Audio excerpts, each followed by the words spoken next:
دا خو تا چندا ورکړه خیرات وکړه مړه دومره بې غیرته یې چې تا خپل پلار پسې روجې نشي بخولی چې تا سره نشته ما ته ووایه زه به دله درکړم بیا به ما ته رسو راکړې نو داسې شی دی دا خیرات نه دی دې ته وایي رواج بیا په دې کې کېږي څه غریب سړی راغی غریب ناست دی هله هلته کښېنه زه ورشه مالدار راغی حاجي صاحب راځه دلته کښېنه هغه هله حاجي صاحب له اوبه راوړی هله دا شی راوړی دا د خندا خبر نه دي دا زه تاسو په دې کوم چې زما اړه شوی دی زه یې نه ما دا زموږ ذمہ داري ده دا چې موږ بیان نه کوو قیامت پر ورځ به موږ نه تپوس کېږي ها د بیانولو سره تاسو ته نور تاوان نشته کېدای شي چې یو تاوان وشي هغه دا تاوان دی چې قیامت پر ورځ دا به تاسو نشي ویلی الله ته چې الله موږ ته دا خبرې چا نه وی کړې د خبرې کولو سره کېدای شي چې تاسو ګیر شئ چې یاره دا مولا موږ ته مسلې کړې وې نو دې سره دا کېږي بل تاوان نشته ګټه ده چې په دې موږ عمل وکړو په دې وجه باندې پکار دا چې مونږه خپل په خوشحالۍ کې کول ور دغه شان دی د حج خبره مراله حج نه چې څوک راشي نو د ټولو دا ذهني چې یاره دا به اوس کله خیرات کوي نو زه نن سبا حساب لګوم دومره روپۍ د یو سړي په حج نه لګي چې څومره هغه نه وروستو د هغه چې کوم دی میلمانه چې را رواني هغو لپاره روزانه ډوډۍ کوه روزانه وله چې کوم دی یو سړی به سعودي نه څومره کجورې راوړي یو وزن یو حد دی یو 10 کیلو راوړي 40 کیلو به راوړي نو زه چې موجوده دور چې کوم رواجونه ینم د هغه حساب چې کوم دی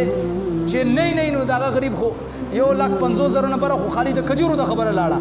بیا دغه شان دی دا خیرات پسې راوله هغه غریب تاوان شنو هغه بیا یو سړی چې حج کوي یو زرګاو خلک په حج نه پاتې شي ولې هغه به دا سوچ کوي یاره حج له خو زما حج روپۍ خو ما سره برابر شوې دینه بعد د خیرات روپۍ به کم ځای نه راوړم دینه بعد چې کوم دی د نور دا روپۍ به کم ځای نه را پوره کوم نو دغه پوره کولو کې به که دا پوره نه شوې سره دا سړی به دنیا نه لاړ شي او د حج نه کولو ګناه به پاتې شي خو ذمہ دار به څوک جوړ شي د ذمہ دار به څوک وي موږ او تاسو ځکه چې موږ او تاسو رواجونه داسې جوړ کړل په دې وجه باندې اولنی کار به دا کوو اولنی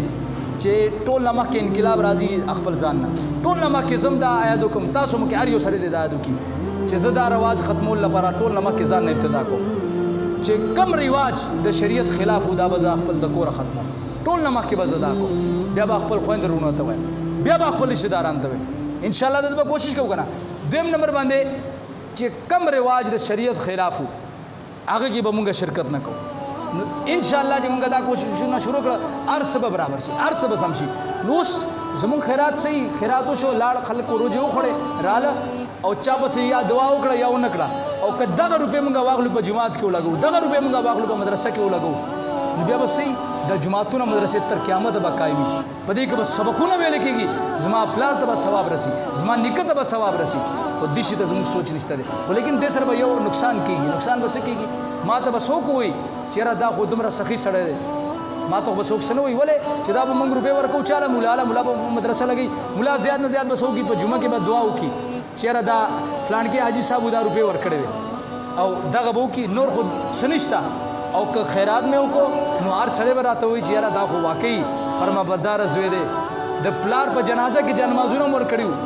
او پلار نه پس خیرات هم کړو دومره 2 غوی راوستي 2 لک روپۍ غوی راوستي او دومره روپۍ لګولې وې